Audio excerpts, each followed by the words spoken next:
খুতবার সময় হাতে লাঠি নেওয়া বা না নেওয়ার বিধান কি?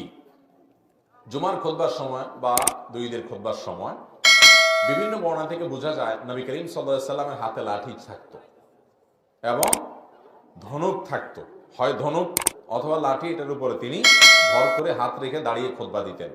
এই জন্য অনেক ইমামরা এটাকে সুন্নাহ বা মুস্তাহাব বলেছেন। নবী সাল্লাল্লাহু আলাইহি সাল্লাম এটা করতেন, সাহাবীদের অনেকেও এটি করতেন।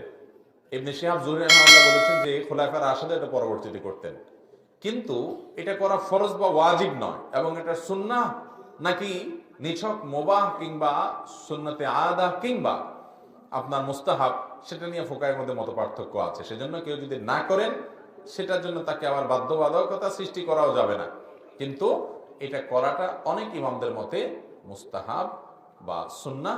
কারণ বিভিন্ন হাদিস দ্বারা নবী সাল্লাল্লাহু আলাইহি সাল্লাম এবং সাহাবীদের অনেকেই খুতবা দেওয়ার সময় লাঠি কিংবা ধনুক কোনো কিছু ধরে সেটার উপর ভর রেখে খুতবা দিয়েছেন বলে প্রমাণিত আছে।